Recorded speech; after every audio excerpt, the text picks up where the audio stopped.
सबसे अच्छे दिन मेरे लिए आ गए हैं। जापान के एक व्यक्ति ने पीएम मोदी को देखकर कहा है कि मेरे अच्छे दिन आ गए हैं।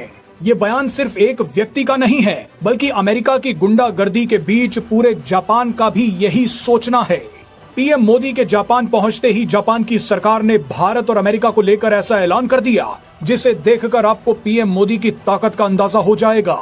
भारत के आत्मसम्मान के लिए पीएम मोदी को अमेरिका से भिड़ता देख जापान ने भी वो फैसला ले लिया जो आने वाले समय में कई और देश भी ले सकते हैं।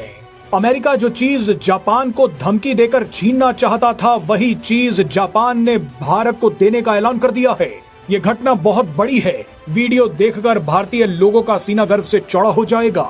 पीएम मोदी के टोक्यो पहुंचते ही जापान ने अमेरिका को बहुत बड़ा झटका दे दिया।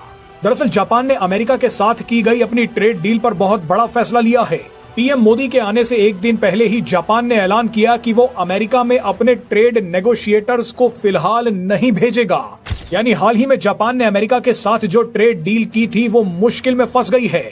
जापान को लग रहा है कि अमेरिका ने ट्रेड डील के नाम पर उसके साथ धोखा किया है, लेकिन भारत की ताकत और भारत का साथ पाकर जापान ने अमेरिका के साथ की गई अपनी ट्रेड डील पर फिलहाल ब्रेक लगा दिया है। डोनाल्ड ट्रंप ने ट्रेड डील की जैसी धमकी भारत को दी थी, वैसी ही धमकी उन्होंने कई देशों को दी। उन देशों में जापान भी शामिल था। अमेरिका जिस ट्रेड डील पर दुनिया को धमका रहा है वो असल में टैरिफ्स को लेकर मोल भाव है। अमेरिका हर देश से जबरदस्ती कर रहा है कि तुम हमारे सामान पर इतना टैरिफ लगाओ, हम तुम्हारे सामान पर इतना टैरिफ लगाएंगे। अमेरिका कई देशों को ये भी बोल रहा है कि अगर टैरिफ्स में छूट चाहिए तो अमेरिका में निवेश करो, अपने बाजारों में अमेरिका का सामान बेचो। भारत ने तो ये साफ करने से मना कर दिया था, लेकिन कई देशों ने हथियार डाल दिए थे।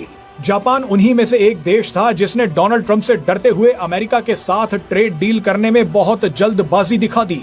भारत जिस तरह से अमेरिका की पक्षपाती ट्रेड डील और टैरिफ से लड़ रहा है, उसे देखकर अब जापान को भी लग रहा है कि हमें भी थोड़ा बहुत लड़ लेना चाहिए था।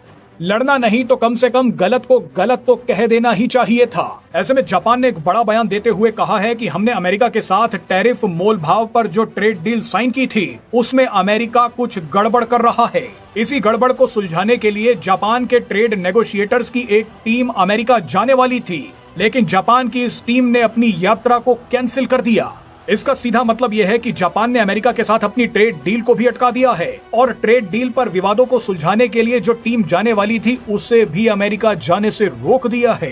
डोनाल्ड ट्रंप ने जापान पर दबाव बनाया था कि वो अमेरिका में 550 अरब डॉलर का निवेश करे। अमेरिका तो इस मुनाफे का 90% हिस्सा भी जापान से लेना चाहता था। अगर ये डील पूरी तरह से फाइनल हो जाती तो जापान के निर्यात में भारी गिरावट आती, जापान को काफी नुकसान होता। मगर पहले तो जापान ने डर के मारे डील पर साइन कर दिया, लेकिन भारत की ताकत देखकर जापान ने अब पलटी मार ली है। जापान ने कहा है कि अमेरिका में निवेश पर बाद में बात करेंगे, लेकिन हम पहले पीएम मोदी की यात्रा के दौरान भारत में 68 अरब डॉलर के निजी निवेश की बात कर रहे हैं। जापान की करेंसी में 68 अरब डॉलर का मतलब 10 ट्रिलियन येन है। सोचिए जापान अब किस हद तक भारत पर दांव लगा रहा है। जापान भारत में बुलेट ट्रेन्स को लेकर भी नए नए ऐलान कर सकता है। जिस तरह से भारत ने अमेरिका के अलावा ऑल्टरनेटिव मार्केट्स ढूंढनी शुरू कर दी हैं, उसी तरह जापान भी अब भारत को महत्व देना चाहता है। जापान पिछले कुछ महीनों से अमेरिका से बेहद नाराज चल रहा है। जापान ने कुछ समय पहले अमेरिका के साथ होने वाली अपनी 2+2 मीटिंग को भी कैंसिल कर दिया था। इसके अलावा जब अमेरिका ने ईरान पर हमला किया तब भी जापान ने खुलकर अमेरिका का साथ नहीं दिया। बहरहाल भारत की ताकत को देख जापान ने जो हिम्मत दिखाई है वो दूसरे देशों में भी अब फैल सकती है।